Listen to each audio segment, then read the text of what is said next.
Donc en gros, il y a eu des investissements qui ont été payés par le contribuable. Oui, c'est ça. Tout à fait. Et une fois qu'ils sont remboursés, etc., ce gouvernement veut vendre à des privés, quoi. Alors, ce qui a été financé avec l'impôt des Français. Encore une fois, ce qui est quand même extraordinaire, il n'y a pas de débat. On est en train de démanteler et de privatiser une partie d'EDF qui touche tout le monde. On échange sur un document qui a fuité. On veut croire que ça sera mieux de cette façon-là. On veut nous faire croire. Nous faire croire. Mais c'est des choses très opaques, au final.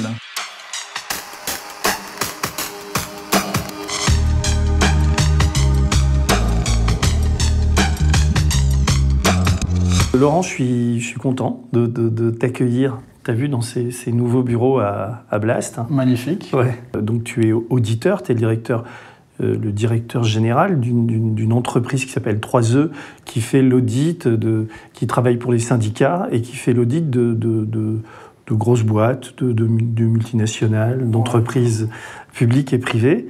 Et en parlant avec toi comme ça, ce que j'avais encore pas compris, c'est à quel point Macron et ce gouvernement est en train de tuer le service public, quoi. Alors dit comme ça peut sembler un peu, pas bizarre, mais un peu péremptoire.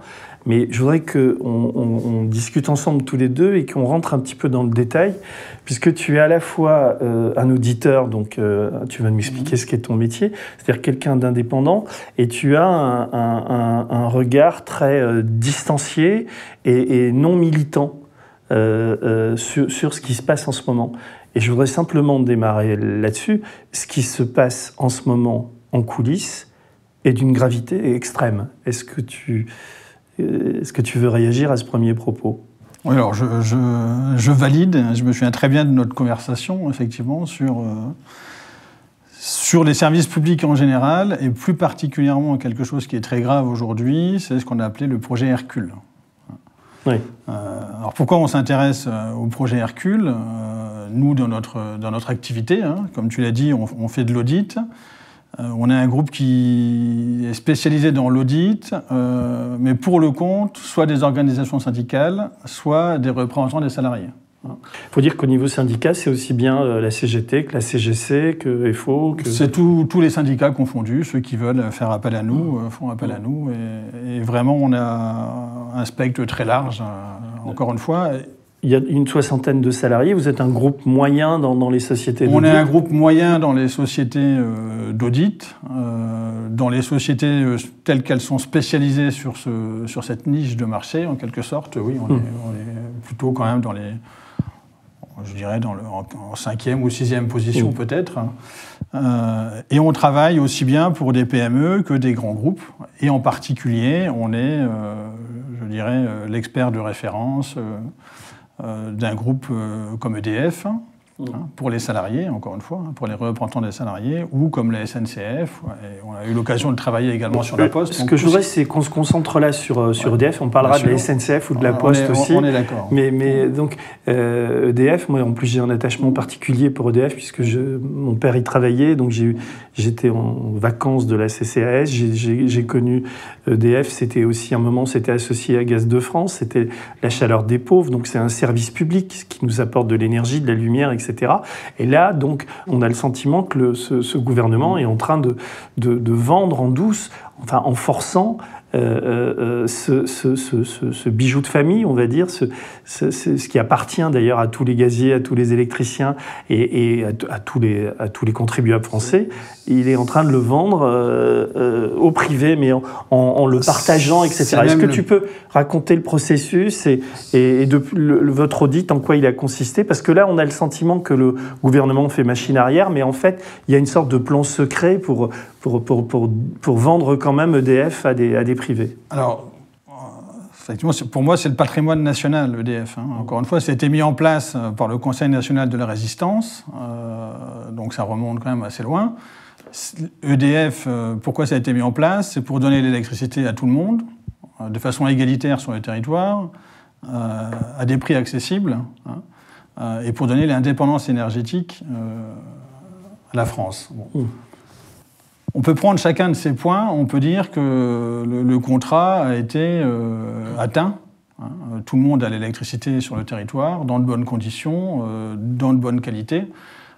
Et la France est effectivement indépendante d'un point de vue énergétique. Alors, pourquoi aujourd'hui remettre tout ça en cause? Et est-ce que c'est remis en cause? Parce qu'il n'y a pas de débat parlementaire officiel sur le sujet. Il n'y a pas de rapport qui présente exactement ce qui se passe ou ce que l'État voudrait faire sur le sujet. Aujourd'hui, il y a des discussions, des échanges, des négociations entre l'État et la Commission européenne, des discussions et des échanges entre l'État et les organisations syndicales, les représentants des salariés. Beaucoup s'en sont émus. On a entendu encore récemment l'UFC Que Choisir dire qu'il fallait mettre un point d'arrêt à tout ça parce qu'ils étaient inquiets sur l'évolution des prix pour l'usager. C'est venu au départ, effectivement, d'une demande de l'État de modifier les règles du jeu. Ça remonte à quand, ça? On va dire, les premiers textes sont parus dans la presse, on va dire, fin 2018. Et c'est surtout à partir de 2019 que la direction d'EDF, effectivement, admet qu'il y a des plans qui vont être discutés entre l'État, la Commission, EDF, sur une remise à plat complète du fonctionnement d'EDF. Est-ce qu'ils avaient une obligation de le faire en raison de la demande de la Commission européenne, ou c'est un choix délibéré de la Macronie? Ce qu'il faut comprendre, c'est que l'évolution globale d'EDF s'inscrit dans une logique européenne de libéralisation du marché de l'énergie. Dans ce cadre-là, il y a quelques années, fin des années 2000, et c'est monté en puissance à partir de 2011 avec une loi qui oblige EDF à vendre à bas prix une partie de son énergie à ses concurrents. Donc dans le cadre de cette libéralisation du marché de l'énergie, l'État français accepte fin 2000 de mettre en place un tarif spécifique sur l'électricité issue du nucléaire, qu'on appelle l'AREN, l'accès régulé à l'énergie nucléaire historique, qui oblige EDF à vendre à prix cassé, on dira. C'est censé couvrir les coûts, mais en réalité, ça ne les couvre pas complètement, de vendre à prix cassé, à bas prix, son électricité à ses concurrents. Et ces concurrents, ils sont nombreux, ils sont étrangers. Ils sont français, ils sont étrangers, mais notamment français, puisque l'idée, c'est de permettre aux concurrents de s'installer sur le marché français et donc de venir concurrencer EDF. Ça, dans l'idée de briser un monopole, même si ce n'est pas un service public, on peut l'entendre, ça, ou pas? Ça renvoie à des discussions de fond qu'on pourrait avoir. On est là, on a le temps. Est-ce qu'il faut briser un monopole ? On a décidé, il faut savoir que le fait de briser le monopole d'EDF, c'est le cas en France comme dans tous les pays européens, ça a été décidé en 90, on va dire 90 ou 91. Il y a un ensemble de directives européennes qui décident qu'il faut, dans le cadre de la mise en place du marché unique, que tous les marchés de l'énergie soient ouverts, librement concurrencés. Et à partir de ce moment-là, tout est mis en place. Il y a ce qu'on appelle des paquets. Le premier paquet énergétique, le deuxième. Ça prend du temps parce que il y a des discussions, évidemment. Ça ne va pas de soi de casser des monopoles, notamment dans un pays comme la France. Ça prend du temps, mais dès les années 2000, début des années 2000, on commence à voir l'obligation d'ouvrir le marché, donc de laisser entrer librement l'électricité qui vient d'Allemagne, par exemple, et ainsi de suite. Et c'est un process qui va continuer et qui continue encore jusque maintenant. Alors c'est intéressant parce qu'on est au cœur d'un débat autour du capitalisme et de comment gérer aujourd'hui ce type d'entreprise publique. Donc la question de fond, c'est de savoir si le contribuable ou en tout cas le consommateur d'électricité est gagnant de ce type de processus ou pas, quoi. Avant de parler des salariés d'EDF. Mais pour moi, la problématique n'est pas uniquement sur les salariés d'EDF. On veut nous faire croire des fois que c'est une problématique une défense corporatiste, de statut. Non. La question, c'est pourquoi on veut casser un monopole et est-ce que le fait d'avoir cassé ces monopoles, au final, ça s'avère efficace? Efficace pour la collectivité, pour le bien public, pour l'usager.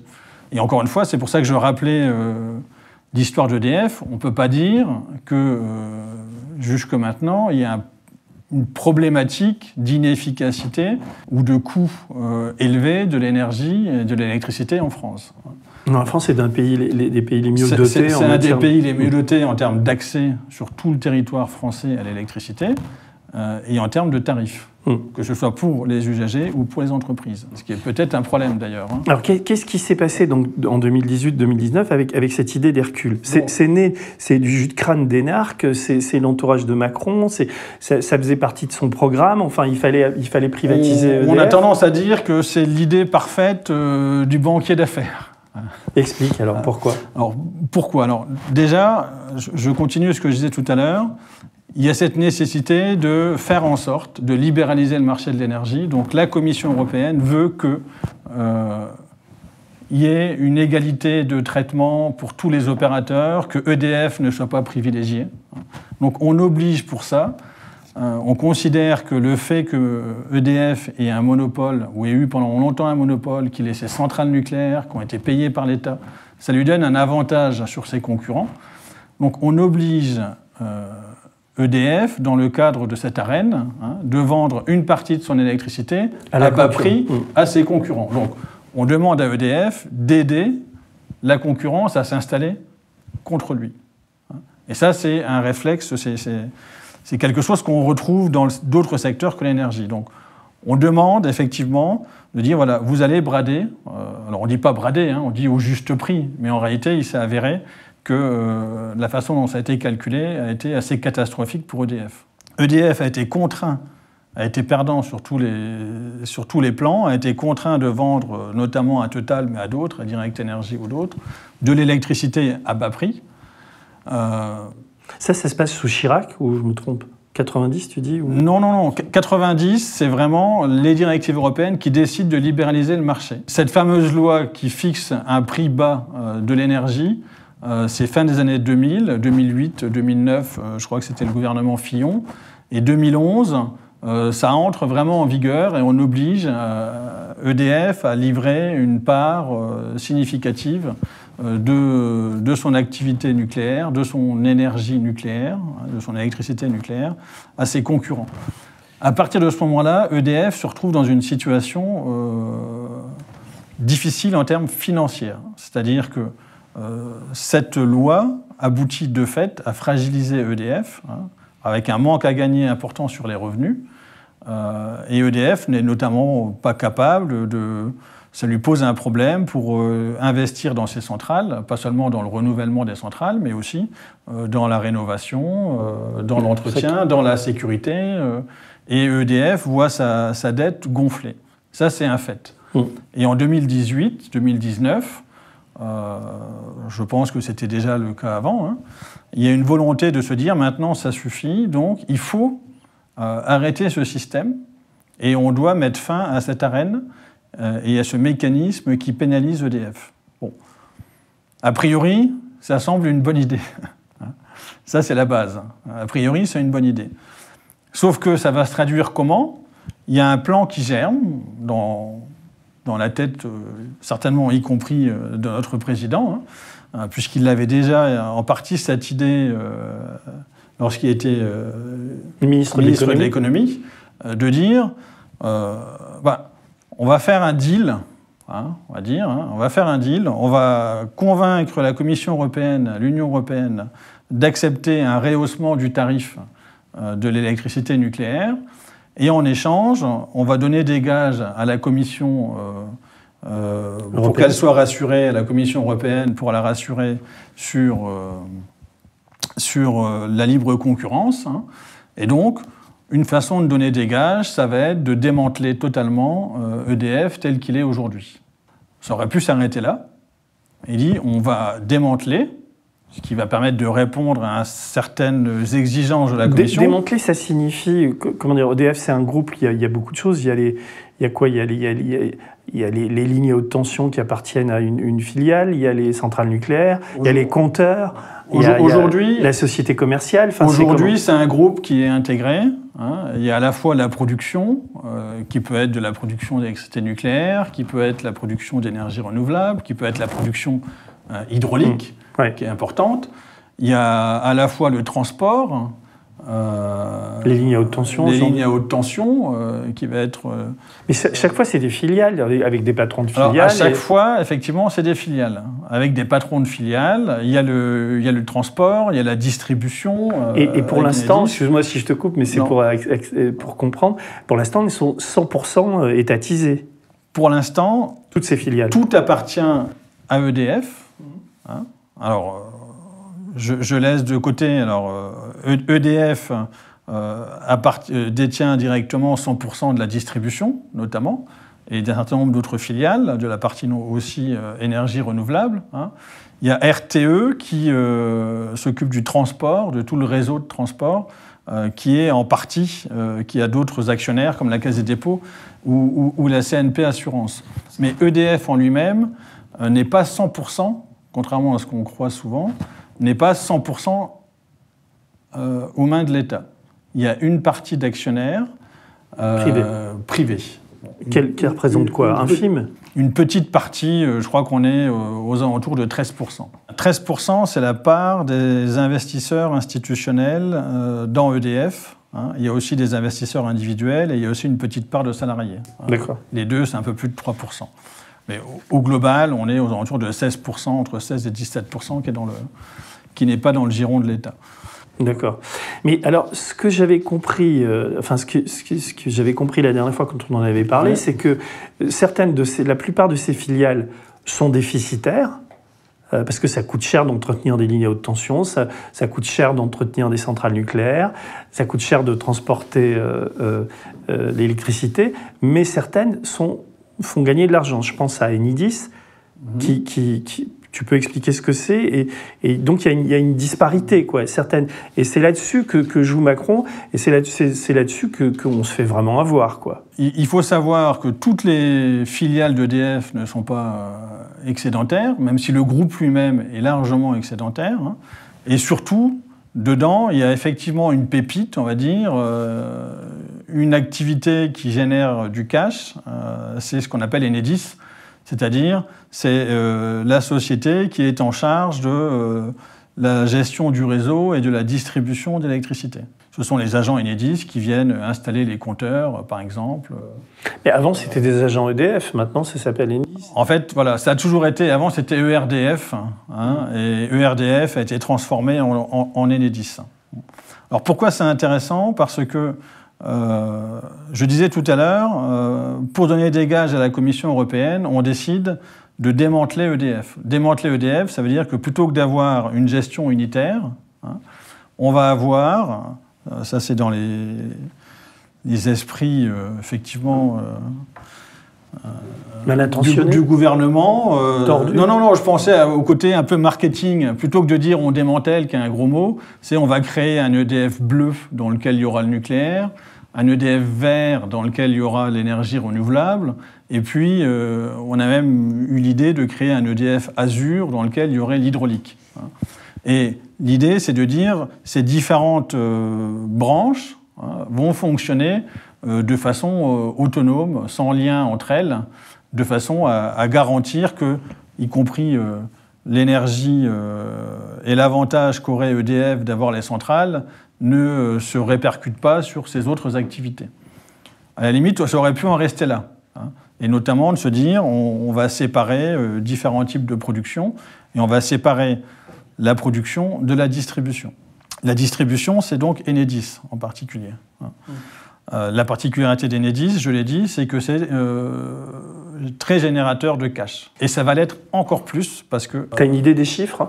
En termes de... On sait combien ça remonte de dividendes chaque année pour sa maison mère, donc pour EDF, on est plutôt aux alentours de 5 à 600 millions. Et ce qu'on sait surtout, c'est que compte tenu des investissements qui ont eu lieu, notamment sur la mise en place des compteurs Linky, qui arrive à terme, on sait que ça sera beaucoup plus dans les années à venir. Et on sait que la valeur maximum d'Enedis va être atteinte peut-être en 2021-2022.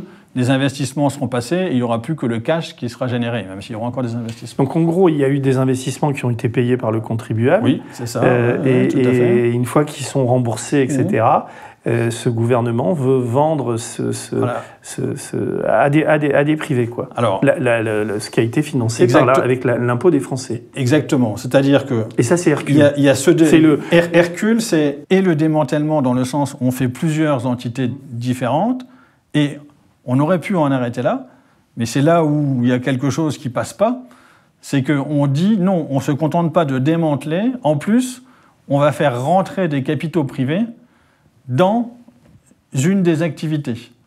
Et on dit évidemment le nucléaire, bon, en gros ça va intéresser personne. Ça coûte cher. Ça coûte cher, on sait qu'il y a énormément de coûts pour rénover, pour démanteler, quand on va fermer un certain nombre de centrales. Ça, c'est toujours pour le contribuable. Le nucléaire, on dit, lui, le nucléaire, il va rester aux mains de l'État. Peut-être même plus qu'avant, puisque l'idée maintenant, c'est de se dire, ça sera une filiale qui sera 100% aux mains de l'État. On va nationaliser le nucléaire. Par contre, l'autre filiale importante, donc ce qu'on appelle, ça c'est le nucléaire, ça sera EDF Bleu. Important. Oui, ils se foutent de nous, là, quoi. Non, mais attends, Laurent... Mais c'est pas drôle, parce que de l'autre côté, il y a EDF Vert. Mais ça, c'est les éoliennes, l'hydraulique et pas tout ça. Pas que, justement. Et c'est là où on voit l'ingénierie, et pourquoi on parle d'idées de banquier d'affaires, c'est que dans cet EDF Vert, on va avoir et les énergies renouvelables et la distribution d'électricité. Donc Enedis. Ah oui. Voilà. Et on dit... C'est quoi l'intérêt ? Cette partie-là, je vais y venir tout de suite, cette partie-là sera ouverte aux capitaux privés. Aujourd'hui, on parle de 30% au moins, mais en fait, on n'en sait rien. Il n'y a pas de chiffre. On parle de 30%, mais ça sera peut-être 40%. Et cette partie-là, EDF, ils appellent ça transition énergétique, le vert, détiendra complètement la partie Enedis, et donc ça revient à ouvrir également le capital d'Enedis. Alors, moi, j'en étais resté, d'ailleurs, grâce au travail des auditeurs, au travail des syndicats qui sont vent debout contre Hercule. Et tous les syndicats. Ouais. C'est assez rare, c'est unanime. Hein. Et j'avais cru comprendre que le gouvernement faisait machine arrière. Le PDG d'EDF, M. Lévy, a été dégagé. Enfin, il est quoi ? Il est toujours président. Par contre, il ne participe plus aux négociations. Et il est sur la touche, quoi. Il est sur la touche par rapport aux négociations. C'est des négociations qui ont lieu aujourd'hui directement ou des échanges. Avec Bruno Le Maire, je pense pas qu'on puisse parler vraiment de négociations, parce que pour l'instant, il n'y a rien à négocier. Hein. Ah, mais toi, ce que tu apportes comme élément, je m'excuse si j'essaie d'accélérer un tout petit peu, c'est que donc là actuellement, donc c'est le ministre, donc c'est Bruno Le Maire qui gère le dossier EDF. Il nous a dit que le projet Hercule était abandonné. En gros, est-ce qu'on peut l'interpréter comme ça ? Et toi, tu dis en douce. Parce que tu as accès à des informations auxquelles nous n'avons pas accès. Et il y a des tentatives pour maquiller Hercule en un autre nom, mais qui veulent quand même forcer la situation pour continuer à privatiser Enedis. Tout le monde est en vent debout, tu l'as dit. Les syndicats, encore une fois, il y a une intersyndicale. Depuis qu'on s'est rendu compte que fin de l'année dernière, ils étaient prêts, il y a eu des rumeurs comme quoi le gouvernement était prêt à passer par ordonnance pour éviter tout débat. Il y a eu une campagne qui a été mise en place par l'ensemble des syndicats, par le comité central EDF, une campagne publicitaire pour dénoncer ça. Une campagne de presse qui a été financée par le comité qui représente les salariés du groupe EDF et de l'entreprise EDF. Ils ont mis en place une campagne pour tirer la sonnette d'alarme. Ça a marché. Des députés s'en sont émus en disant « mais qu'est-ce qui se passe ? On veut être saisis ». Il y a eu des groupes parlementaires qui se sont mis en place, qui regroupaient de la droite à la gauche, pour auditionner, y compris les syndicalistes, pour savoir ce qui se passait, pour demander des comptes au gouvernement. Donc les choses ont commencé à bouger. Et puis récemment, c'était fin avril, effectivement, il y a eu une déclaration du président d'EDF en disant oui, bon, on va faire marche arrière. En fait, ce qu'on vous propose maintenant, c'est même quasiment une nationalisation. On va reprendre en compte l'hydraulique, ça sera l'État qui aura la main sur l'hydraulique. Puis vous inquiétez pas, on vous garantit le statut. Bon. Mais ça, toi, tu penses que c'est faux? Donc, ça, c'était les échanges. C'était les échanges qu'il y a eu, effectivement, avec Lévy. Avec Lévy. Ça a été présenté comme ça, mais au final, personne n'est dupe, parce que, même ce que lui a dit, il a donné un courrier au syndicat, personne n'est dupe, parce que ça revient à changer un peu, je dirais, la cosmétique, mais au final, ça ne change rien au démantèlement et à la privatisation, aux deux. Pourquoi et comment tu sais ça? Parce que déjà, ça transparaît largement dans son discours. Ensuite, il y a eu un document qui est paru où on voit qu'ils sont allés jusqu'à un projet de loi. Alors, c'est pas daté, hein. Alors, c'est paru y compris sur un site de presse spécialisé très récemment qui s'appelle Contexte. C'est un document où on voit qu'effectivement, donc ça émane visiblement du ministère. Pas visiblement, en tout cas, du gouvernement. Ça ne peut venir que du ministère. Ça ne peut venir que du ministère, parce qu'il y a eu aussi des documents qui étaient intéressants qui venaient de l'APE, hein, de l'Agence Participation de l'État. Et que contient-il? C'est un document qui n'est pas daté, donc on ne sait pas s'il a 3 mois ou s'il a 3 semaines, hein, qui dit, voilà comment on propose de faire concrètement l'EDF vert, l'EDF bleu, l'EDF azur, et qui rentre vraiment dans les détails sur, juridiquement, ça implique quoi. Voilà. Et ça pose un problème, parce que jusqu'à maintenant, l'état des discussions, c'était, on a des projets, mais c'est vague, on échange avec vous, représentants du personnel, ou on échange avec vous, syndicats, pour qu'on se mette d'accord ensemble, alors qu'il y a déjà quelque chose qui était très abouti. Hein. C'est pas encore un projet de loi complet, enfin une loi ils l'ont abandonné, ça. On n'en sait rien, en fait, hein, justement. Rien n'indique que ça a été abandonné. Rien n'indique que ça a été abandonné. En tout cas, il y a des discours publics qui disent on arrête Hercule. C'est ce qui transparaît à travers certaines déclarations, mais rien aujourd'hui n'indique que l'État a renoncé à Hercule. Toi, tu penses le contraire, d'ailleurs. Tu penses que Moi, je pense qu'ils ne renoncent pas, pour l'instant. Et qu'ils font un lobbying. Et que derrière, ça va continuer, parce que l'enjeu, encore une fois, l'enjeu est énorme. Hein. C'est vraiment de remettre à plat toute la production et la distribution d'électricité en France. Et derrière, il y a une privatisation, c'est ce qui passe le plus mal, et ce n'est pas le seul problème, mais cette privatisation, ça veut dire effectivement ouvrir une partie du capital du distributeur, notamment Enedis, via ce qui sera sa maison mère, en fait, la partie énergie renouvelable, hein. Mais encore une fois, hein, c'est la partie énergie renouvelable qui va posséder Enedis. Ça veut dire permettre à des investisseurs privés, qui sont souvent des fonds, ça peut être des fonds souverains, ça peut être des fonds de gestion d'actifs. On sait par exemple qu'au niveau de l'énergie, un fonds qui est très actif, c'est BlackRock. On le retrouve dans la plupart, que tu connais, hein, on le retrouve dans la plupart comme actionnaire important dans la plupart des acteurs de l'énergie. Et il y a des fonds souverains qataris d'ailleurs dans BlackRock, et là il y a des fonds souverains aussi qataris qui...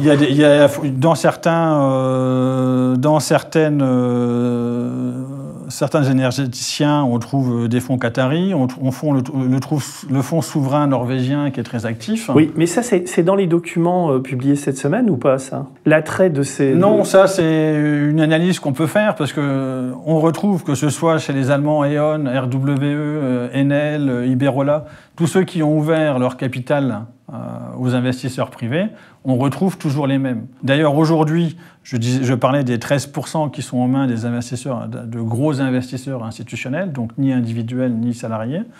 On a déjà le fonds BlackRock, alors qui pèse pas grand-chose, hein, qui est à 0,30%, je crois. Hein. Mais on l'a. On a déjà le fonds norvégien, on a déjà un fonds qui s'appelle Pictet Asset Management, qui gère les grandes fortunes suisses. On a déjà... c'est très intéressant. Pourquoi c'est très intéressant? Pourquoi ces 30% valent très cher? Et pourquoi ça attire et ça aiguise les appétits? C'est qu'on va avoir à la fois une structure où il y aura des énergies renouvelables.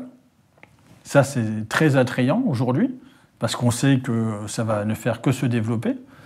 On sait qu'on a besoin de ça pour tout ce qui est fonds éthiques, pour rentrer mais on sait aussi que les éoliennes sont très critiquées à la fois on sur sait leur aussi que c'est rentabilité. très critiqué, mais on sait que, quoi qu'il en soit, les investisseurs veulent veulent entrer dans ce type d'investissement. On sait que ça sera rentable. C'est aussi très capitalistique, donc ça demande beaucoup de capitaux, beaucoup d'investissements, mais on sait que ça sera rentable. Et en même temps, on a non seulement cet investissement de long terme qui intéresse aujourd'hui tous les investisseurs, tous ceux qui ont les moyens d'investir des capitaux, mais on a aussi Enedis, dont je disais, c'est une boîte à cash. Et ça le sera encore plus demain. Et en plus, c'est extrêmement intéressant parce que non seulement c'est une entité qui génère du cash, mais en plus, c'est du quasi certain. Il n'y a pas de risque avec Enedis. On sait. C'est tout ce qu'on va payer comme toutes nos factures d'électricité. Voilà. C'est ce qu'on appelle une activité de service régulé. Les prix sont régulés, sont fixés par des autorités d'État. Donc c'est une activité sans risque, Enedis. Et on sait que dans les 10 ans, dans les 15 ans, ça va rapporter du cash. Donc c'est très intéressant. Mais comment, quand on a le sens de l'État ou quand on est un homme politique... ma question est d'une naïveté confondante, mais je n'arrive pas à comprendre comment on peut justifier ça. Il y a quelque chose d'incroyablement scandaleux dans cette vente cachée. Et surtout dans le fait que, pour l'instant, ça n'infuse pas. C'est-à-dire que les Français ne sont pas au courant de cette arnaque. Ce qui est surprenant, alors on peut trouver toutes les justifications. La justification officielle, c'est de dire aujourd'hui EDF est dans une telle situation, est tellement endetté, il y a 40 milliards de dettes, que EDF n'a pas les moyens d'investir dans les énergies renouvelables, alors que ça doit être l'avenir. Et on se dit aussi, investir dans les énergies non renouvelables, puisque EDF n'est pas capable de le faire, comme d'habitude, on va demander au privé de le faire, et pour que ce soit plus attrayant, on ne va pas se contenter de lui dire « venez investir dans les énergies renouvelables qui sont l'avenir », mais en plus, on leur dit « en plus, vous bénéficierez d'un bonus, parce qu'en étant dans les énergies renouvelables, vous serez dans Enedis qui vous apportera un rendement garanti ». Encore une fois, comme c'est une activité régulée, donc garantie, en quelque sorte, c'est très intéressant pour eux. Et votre audit à 3E, ce que vous avez fait, combien de temps il a duré? Quel était votre attention, boulot? parce que c'est ça qui est très intéressant. C'est que nous, on est très au fait de tout ce qui se passe, parce qu'on intervient, encore une fois, en soutien des salariés, des représentants des salariés d'EDF au travers de l'instance de groupe EDF et d'autres instances, au niveau d'Enedis par exemple. Mais officiellement, donc, on nous a demandé de travailler sur des documents qui circulent, mais on n'a pas fait d'audit réellement officiel sur un projet qui serait écrit. Encore une fois, et c'est là le scandale à mon avis, c'est qu'il n'y a rien, il n'y a pas de projet concret qui a été présenté ni aux parlementaires, ni aux représentants des salariés, ni à personne. Donc si je comprends bien, depuis disons 2 ans, vous travaillez depuis combien de temps là-dessus? 2 années nous, on suit le sujet au moins depuis 2019. On a fait la première note sur le sujet, c'était en 2019. Donc vous avez une intersyndicale qui est très inquiète, qui vient vous voir. Oui. Et toi, en tant que patron de ta boîte, tu mets des gens là-dessus. On a des personnes on a un pôle énergie avec des personnes qui sont très pointues, très spécialisées sur le sujet. Et ça consiste en quoi, auditer, travailler sur un dossier comme ça? Ça veut dire, c'est un travail de tous les jours, on est plusieurs, ça veut dire faire un suivi. On produit des notes. Ça veut dire faire un suivi, ça veut dire éventuellement produire des notes, effectivement, en fonction des sollicitations qu'on peut avoir. Et puis ça veut dire, essayer en fonction de toutes les connaissances qu'on a, parce qu'on sait très bien comment fonctionne Enedis, comment fonctionne le groupe, ce que c'est qu'une activité régulée, nous, d'apporter notre analyse des choses et de se dire, la même question que tu me poses, c'est pourquoi on fait ça? Pourquoi on fait ça? Parce que on peut trouver, encore une fois, la réponse, c'est on va privatiser pour avoir des capitaux et pour développer les énergies renouvelables. Mais nous, notre point de vue, c'est qu'on n'a pas besoin de privatiser pour développer l'énergie renouvelable en France. Ça se fait déjà, et le problème, c'est que EDF, il y a des appels d'offres, des fois ils gagnent, des fois ils perdent, mais ce n'est pas un problème de moyens pour aller sur les énergies renouvelables. Donc là, finalement, c'est sur la base de vos documents que la mobilisation s'est construite aussi, qu'il y a eu un recul officiel du gouvernement. Et maintenant, toi, tu témoignes un peu du fait que... Et comment ça se manifeste, ce lobbying en coulisses? Comment tu sens... Est-ce que ça peut pas arriver avant l'été? Est-ce qu'ils peuvent fonctionner par décret? Est-ce qu'ils peuvent forcer la porte? Parce qu'il y a les présidentielles quand même. Macron peut prendre le risque de continuer à privatiser. Alors, déjà, ça serait présomptueux de dire que c'est nos analyses. Nous, on n'est qu'une petite cheville ouvrière. Mais là, t'es modeste, mais c'est pas vrai. Dans la réflexion des syndicats, il y a des syndicats qui sont très actifs, qui ont même créé des contre-projets très importants. Sud, la CGT la CGT a fait ce qu'ils appellent un programme progressiste de l'énergie. Et tout le monde, et de toute façon, tous les syndicats aujourd'hui sont sur la même ligne. Donc, il y a eu, de la part de l'ensemble des organisations syndicales, la volonté de dénoncer ça. Voilà. Et aujourd'hui, on sait que c'est toujours dans les tuyaux. D'ailleurs, rien n'indique le contraire. Et ça a été repris dans la presse. On a parlé d'abandon du projet Hercule. Il y a eu certaines déclarations qui pourraient laisser penser que. Mais quand on regarde la déclaration aux organisations syndicales du président d'EDF, ou quand on voit ce texte de projet de loi qui a été mis en ligne très récemment, on se dit que forcément, on ne peut pas en rester là, y compris parce que la Commission européenne, elle veut en découdre, je pense. Elle pousse. Je pense qu'elle. Mais elle ne peut pas pousser à la vente d'Enedis. Non, elle ne peut pas pousser. Ça, c'est la vente d'Enedis ou la vente d'une partie du capital d'Enedis. Ça, c'est purement le gouvernement français, le gouvernement Macron, qui s'est dit, qui à mon avis a saisi l'opportunité, de se dire, comme on doit remettre à plat le fonctionnement d'EDF, sous la pression de la Commission européenne, on va en profiter pour privatiser une partie de l'activité, donc les énergies renouvelables plus Enedis. Alors on peut d'ailleurs faire un parallèle avec ce qui s'est passé à la SNCF ou à la Poste, puisque vous étiez actif, vous, en tant qu'auditeur là-dessus, et que tu as déjà, si tu remontes dans le passé, vous avez déjà l'expérience de ce qui s'est passé là-bas. Et prenons le cas de la SNCF, on a pris tout à l'heure un train pour venir ici, qui est un Ouigo, où on paye une blinde, les trains sont blindés. On a déjà, la SNCF est déjà en grande partie privatisée.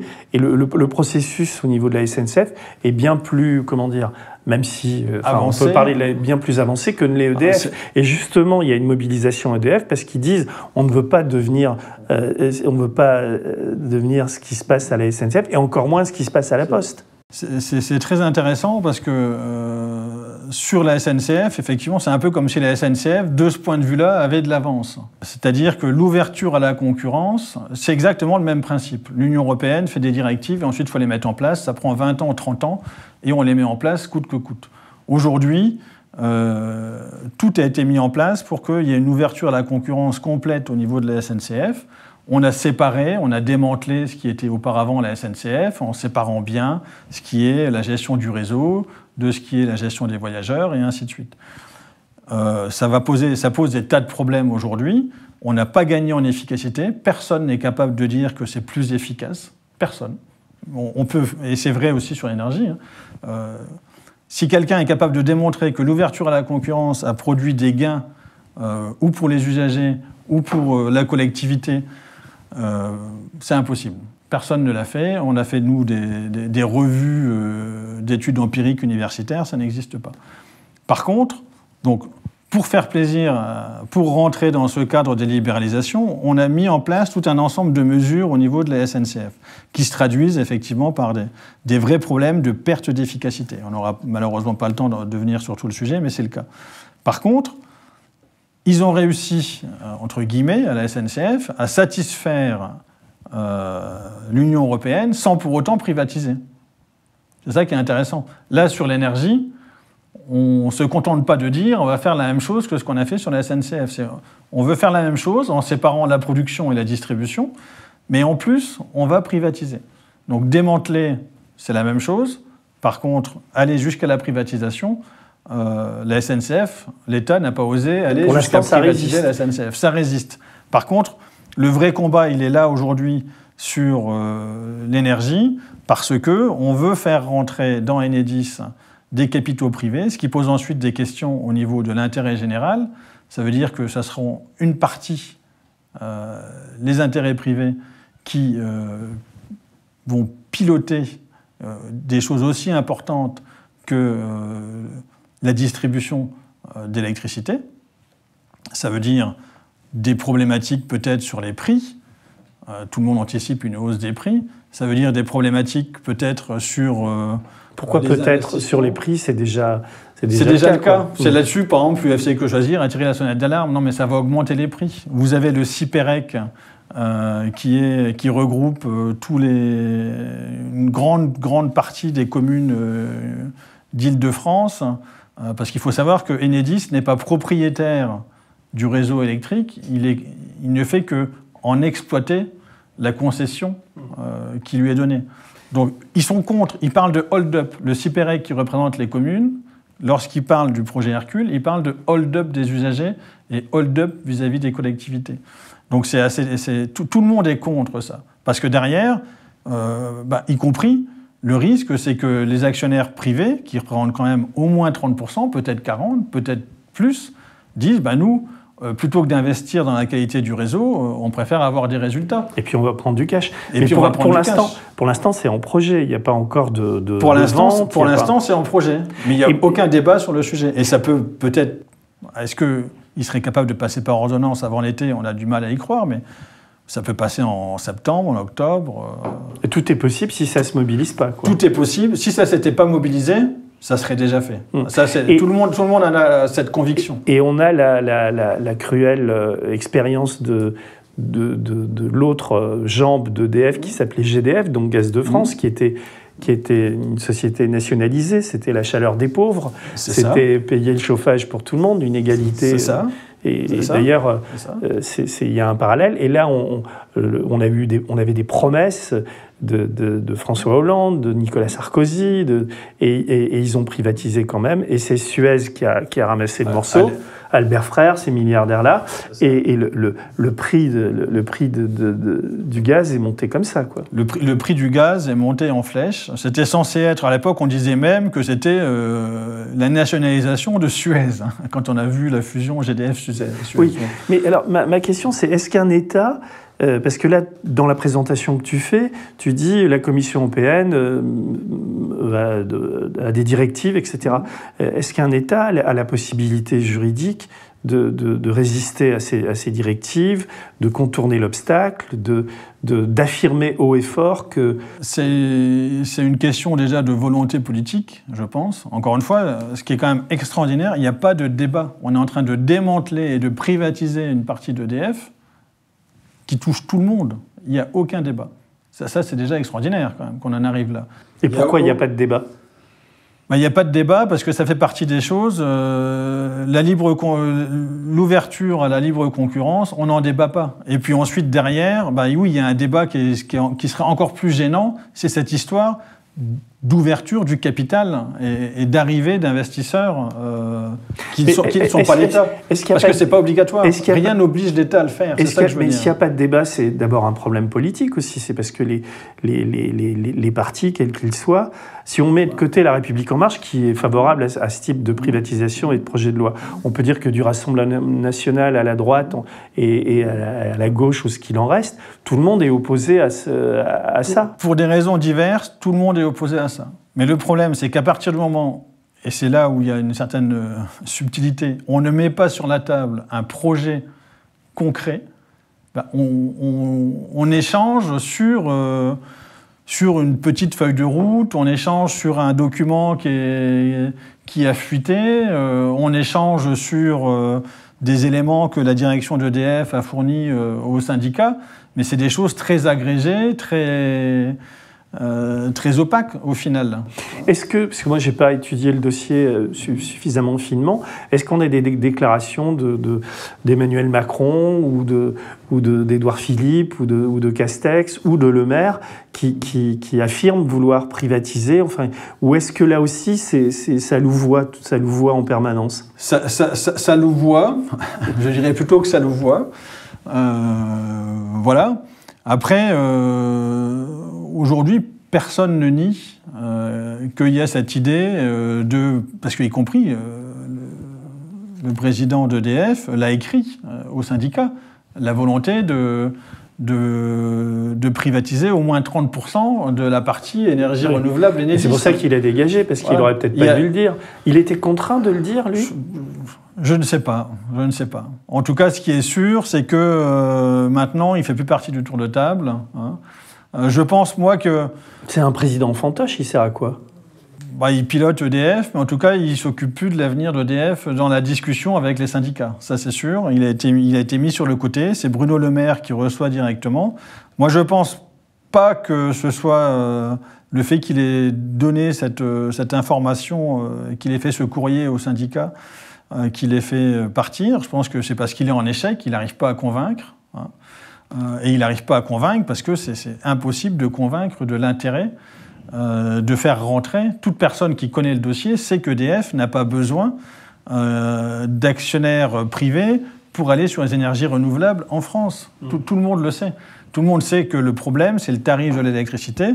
C'est les discussions avec l'Union européenne sur le tarif de l'électricité nucléaire, et ce n'est pas le problème de faire rentrer ou d'obtenir du cash de la part des investisseurs privés. Est-ce que dans la gestion d'EDF, le passage sous la présidence d'Emmanuel Macron, depuis 2017, il y a du changement par rapport à Proglio, par rapport à ce qui se passait avant sous Hollande ou même sous Sarkozy. Est-ce qu'il y a on est dans un autre univers ou est-ce qu'il y a une sorte de continuum ? La ligne européenne, c'est une continuité. Maintenant, la façon dont on l'applique, très clairement, que ce soit sur la SNCF, il y a eu la loi de 2018 sur l'ouverture à la concurrence.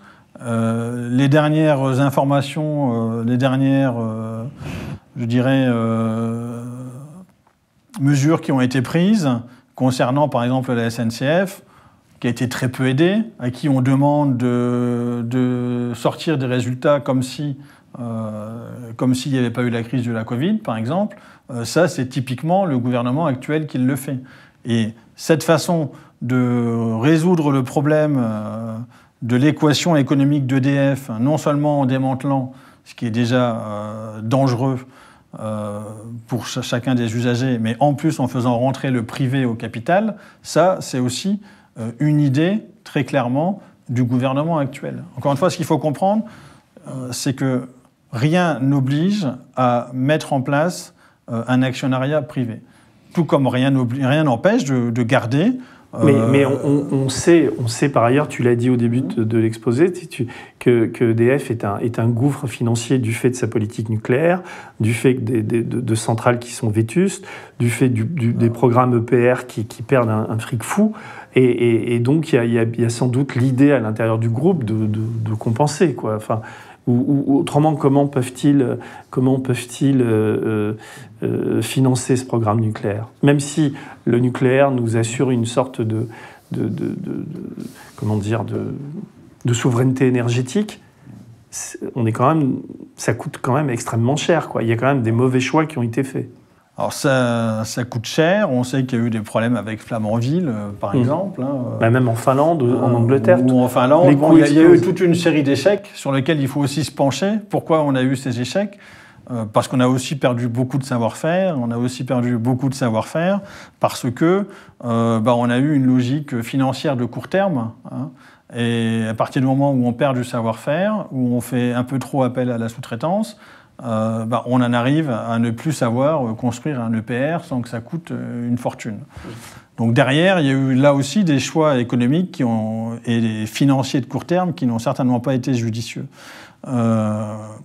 La dette, encore une fois, elle s'est creusée très clairement à partir du moment où on a demandé à EDF, parce que le fait que le programme nucléaire coûte cher, notamment qu'il faut prévoir à l'avenir, c'est une chose.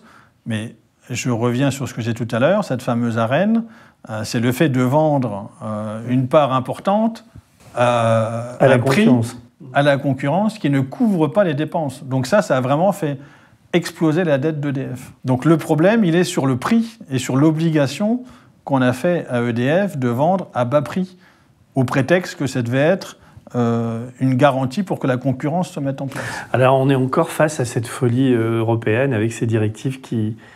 On a plombé volontairement, tout comme on plombe la SNCF, on plombe EDF pour s'assurer que ce dogme, cette idéologie ou cette croyance que la concurrence fera mieux que tout, pour arriver à ce que la concurrence se mette en place, à ce qu'il y ait plusieurs acteurs et que ces acteurs soient tous logés à la même enseigne, on est prêt à plomber, on va dire ça comme ça, je pense, à plomber l'acteur historique. C'est le cas pour la SNCF et c'est le cas pour EDF. Donc à partir de ce moment-là, EDF, oui, il y a un problème de dette, mais c'est le prix de vente de l'électricité, notamment à la concurrence, qui pose problème, majoritairement. Et je voudrais dire un mot sur, je ne sais pas si tu peux en parler, mais sur les conditions de travail à EDF, parce que on a, je ne sais pas si tu as vu sur le site de Blast, on a sorti une série d'articles de Thierry Gadot sur les problèmes de harcèlement, de suicide, et on est dans une sorte de syndrome France Télécom, quoi,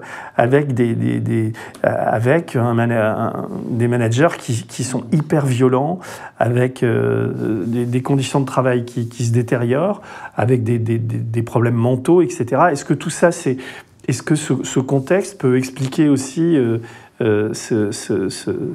cette politique de management ?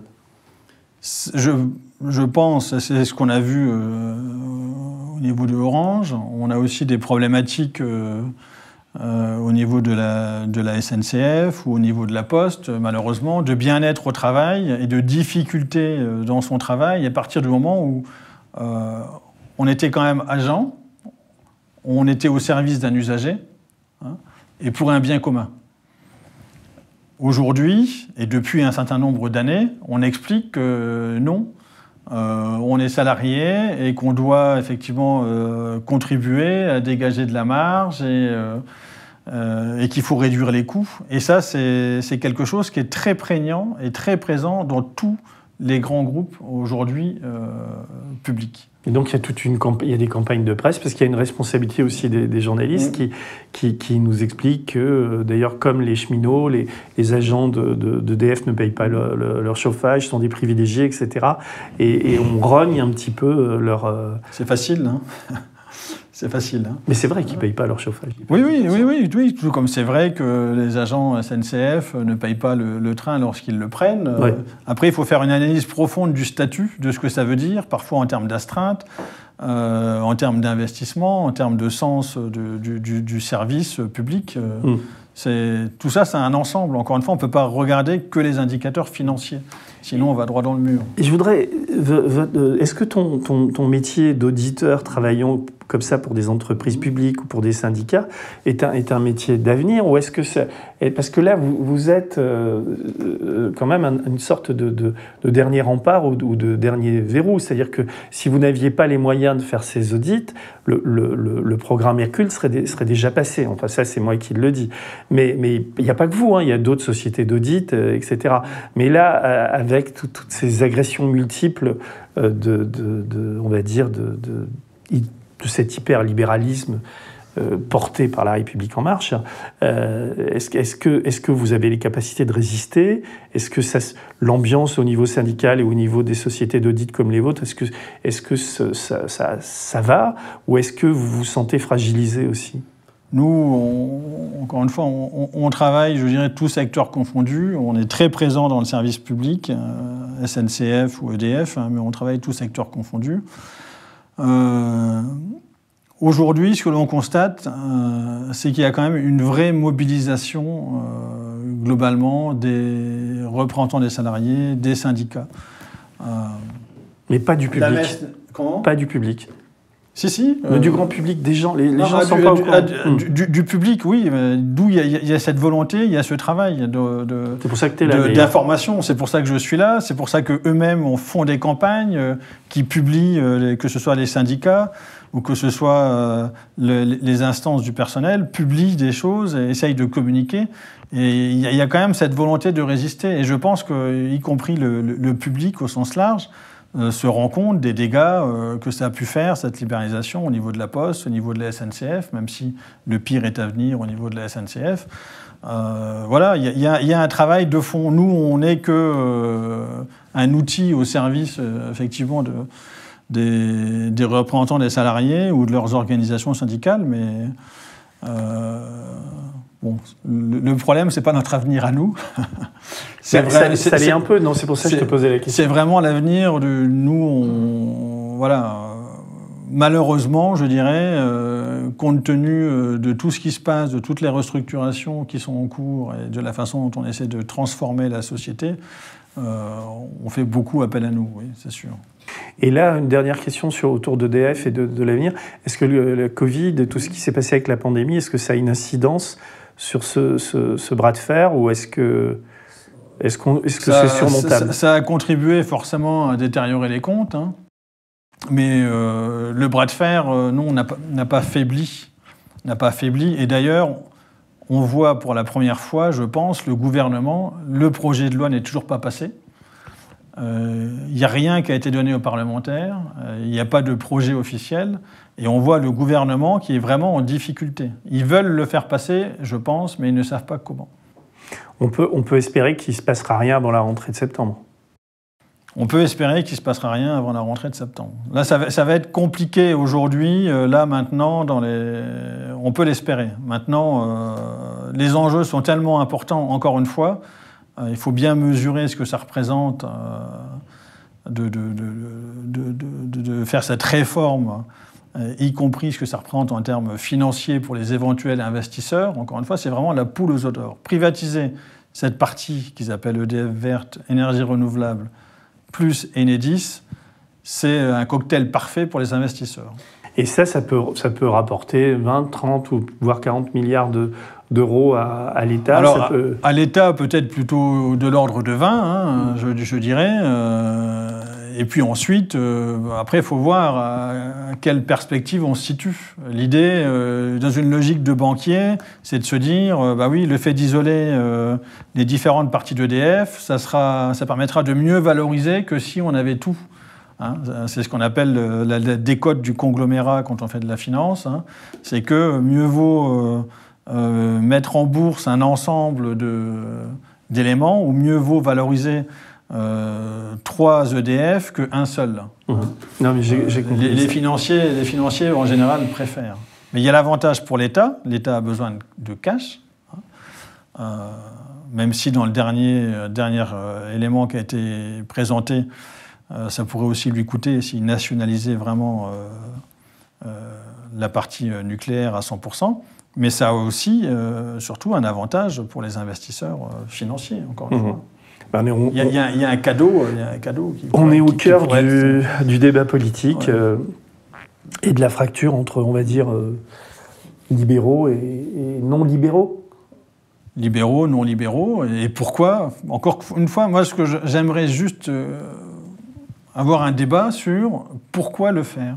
Moi, je ne comprends pas pourquoi il faudrait privatiser une partie d'EDF. Écoute, on va peut-être organiser un débat ici à Blast à la rentrée. Ça peut être intéressant. Moi, je ne vois pas pourquoi. Oui, pourquoi il n'y a pas de débat? Pourquoi ils font tout en douce? Pourquoi il n'y a pas de débat? Pourquoi aujourd'hui, ça fait depuis les années 90 qu'on met en place, y compris au niveau européen, de l'ouverture à la concurrence? Est-ce que quelqu'un est capable de venir et de dire, voilà, on a fait des études empiriques, on a fait des démonstrations. Depuis qu'on a mis en place la concurrence, tout le monde y a gagné. Les usagers, le bien public, l'État. Si quelqu'un vient me le dire sur le ferroviaire, je veux bien débattre. Si quelqu'un vient le dire sur la partie énergétique, là aussi, je veux bien débattre.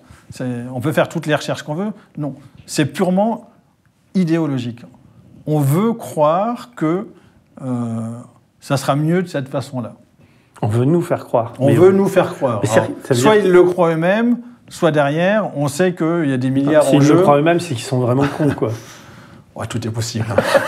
ou alors, mais on sait bien que derrière, à chaque fois qu'on met en place, qu'on démantèle, qu'on ouvre le capital, encore une fois, les grands gestionnaires de fonds, pour eux, c'est une aubaine. Bah oui, non, on va encore vendre. Donc il faut vraiment résister, quoi. Et merci de résister, merci d'avoir témoigné de ça aujourd'hui. C'est normal. Et encore une fois, nous, on ne fait que d'être l'outil de ceux qui résistent. Nous, on doit suivre ça de près, en tout cas à Blast.